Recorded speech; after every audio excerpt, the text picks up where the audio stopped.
Hora de falarmos sobre redes sociais e crianças e adolescentes. Para conversar conosco, a jornalista Isaíra Thalita, ela que está sempre atualizada, super informada a respeito de tudo que acontece, né, nessas atualizações das redes sociais, mas também do comportamento que nós temos relacionado a tudo isso, né? Porque a internet ela é um universo de coisas, mas as redes sociais, né, prendem a gente de um jeito, né, Isaíra? Bom dia, seja bem-vinda.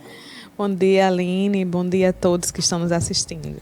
Pois é, vamos começar falando sobre redes sociais, né, e esse encantamento que nós temos relacionado a essas redes, né, sejam elas quais forem, Facebook, Instagram, Twitter, enfim, lá nas redes todas. Como é que a gente se envolve tanto? Bom, Aline, acho que, assim, se a gente recordar que quando a internet começou, as redes sociais, elas não eram a coisa mais fundamental e importante da internet. A internet, ela realmente tinha uma vasta possibilidade de explorar, né, nos sites, nos blogs, as bibliotecas virtuais, o e-commerce, né, haviam tantos aspectos a serem explorados que as redes sociais elas eram ali, né, não eram a principal coisa atrativa, mas com o passar dos anos elas foram se tornando, né? E a meu ver, a internet, as redes sociais passaram a se tornar o principal local da internet, né, por onde as pessoas ingressam, né, a sua, digamos, aventura virtual começa realmente pelas redes sociais. E isso realmente são muito atraentes, né? Ali você tem os seus amigos, a sua família, as suas pessoas das relações próximas ou distanciadas, mas que, enfim, discutem pensamentos, né, comentam, têm informações. Então, a rede social ela passou de algo que era específico de uma interação, né, entre pessoas conhecidas ou que estavam distanciadas, para ser realmente o principal local da internet. E aí é o que a gente chama de problematizador desse universo todo que a internet tem, né? A quantidade de tempo que as pessoas passam realmente nas redes sociais. Pois é, e isso você já faz um aparato geral, principalmente da época das pessoas como nós, que éramos do analógico, passamos para o digital. Sempre digo que somos a geração da transição. E hoje a gente vê já as crianças nascendo com tudo, tecnologicamente falando, na mão. Como é que a gente faz, né, para a criança entender que não é só aquilo ali, né, o mundo não é só aquilo ali, não é só o smartphone, não é só... que eles não querem mais nem o computador, nem o tablet, é o celular mesmo, o smartphone. Como é que a gente trabalha isso, né? Porque muitas vezes a gente também está super envolvido e fica lá, né? Esquece até da criança, dos afazeres de casa.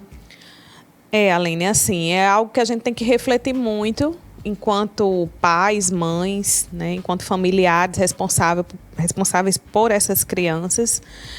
Já existem pesquisas que dizem que a partir dos 2 anos de idade as crianças já estão acessando a tecnologia, mexendo lá com o dedinho no touchscreen do celular, do smartphone, dos tablets, né? E é claro que a gente entende que isso é uma cultura do virtual, a gente não tem como voltar atrás, é algo que a gente vai precisar conviver.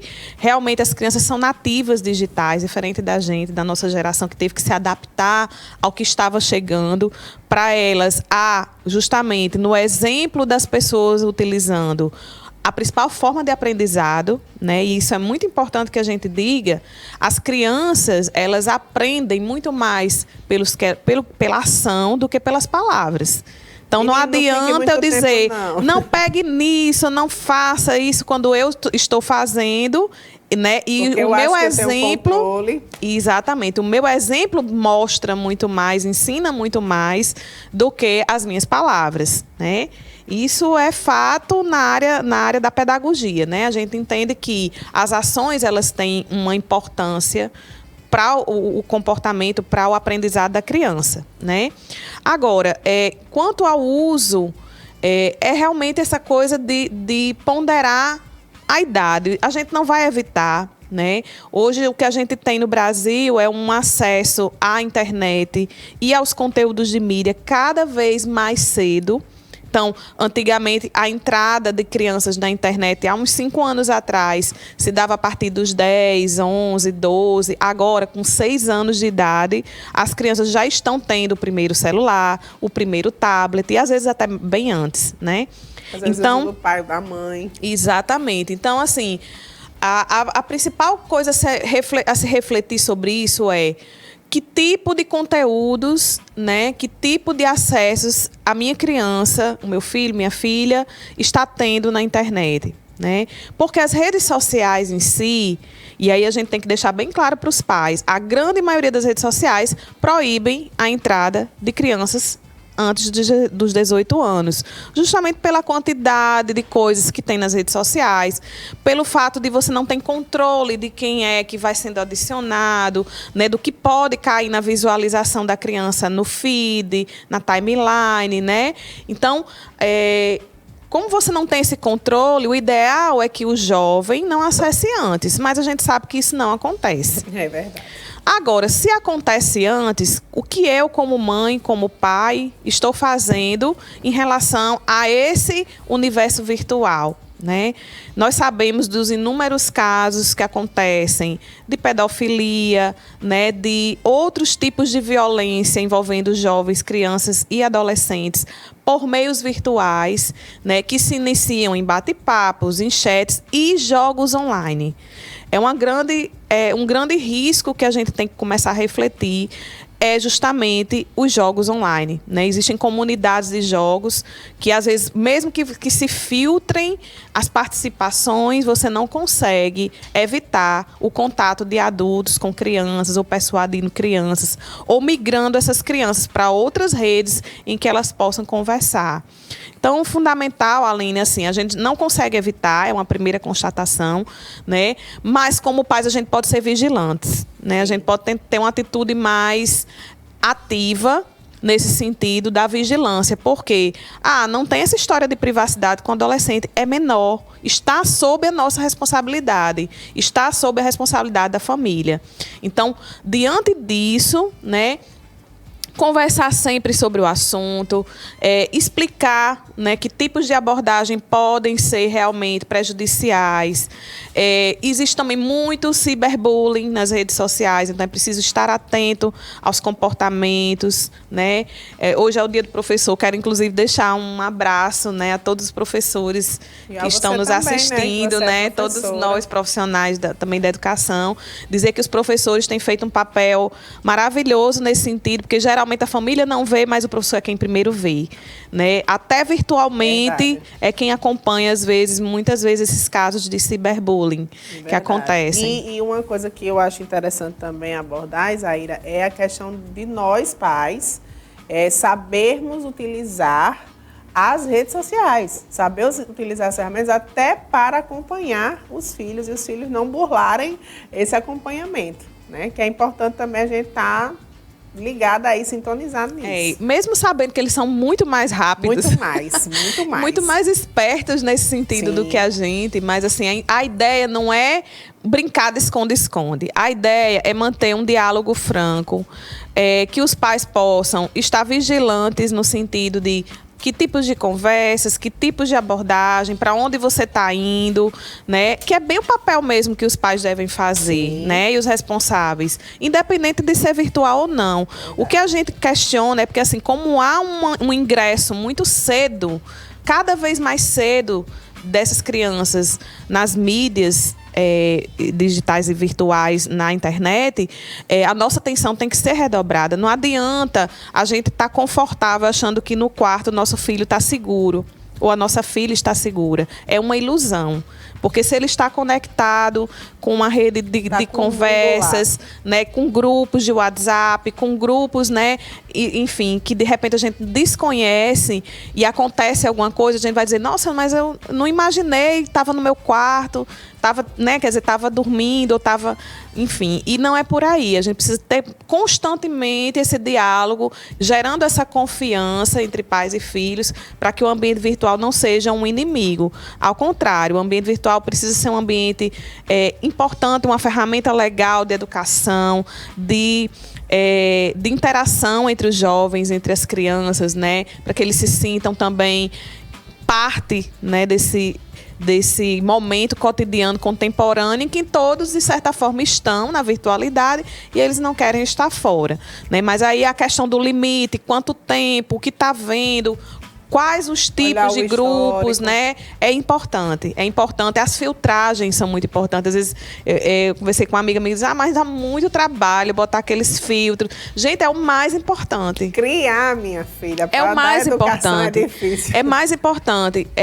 Uma vez eu conversei com minha mãe, né? Ela disse, meu filho, ele passa o dia todo no celular, não sei o que ele tá vendo. Peraí, vamos ver. Porque através do celular de outra pessoa, como é um adulto, então tudo fica aberto para que a criança veja. Verdade. Então, a ideia é criar um perfil para a criança, você ficar acompanhando, ver, colocar todos os filtros de faixa etária, né? Isso serve, gente, para música, para Netflix, para jogos, para as redes sociais, porque às vezes você, pro YouTube, né, a família quer ver a criança, ou o jovem, ou está distante, ou está estudando, né? Mas, assim, é muito importante esse acompanhamento. Muito bem.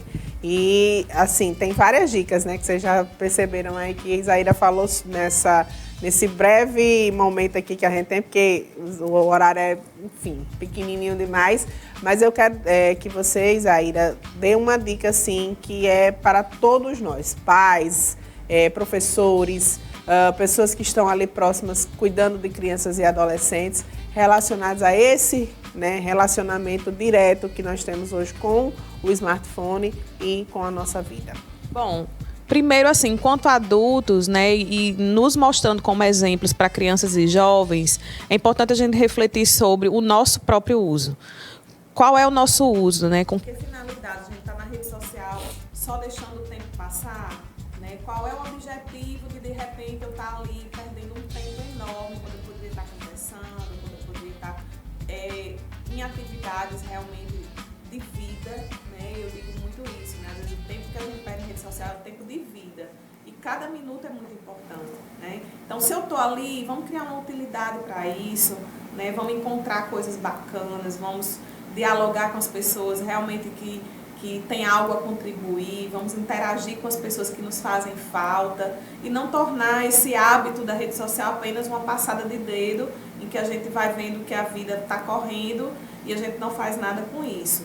Né? As redes sociais, elas têm inúmeras possibilidades, inclusive educacionais. Verdade. Tem páginas, tem grupos, temáticas muito importantes que podem ser utilizadas naquele breve momento que você está ali, meia hora, uma hora, utilizar de maneira que seja, enfim, que traga algo para a sua vida. Né? E um segundo momento, fazendo essa reflexão do uso, é realmente ver que tipo de exemplo eu estou dando, né? Qual é a minha...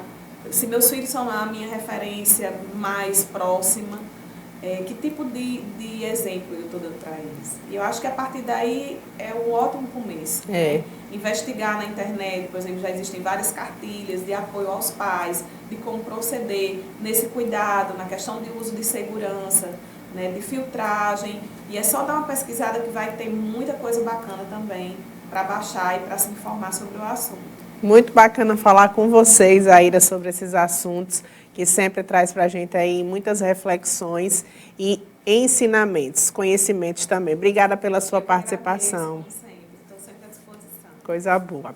Vamos embora, agradecendo a você pelo carinho da sua audiência, seu respeito com o nosso trabalho. Amanhã, a partir das 11, a gente volta trazendo mais conteúdo de valor para você aqui no nosso Tudo em Dia. Beijo, abraço, tô indo. Tchau.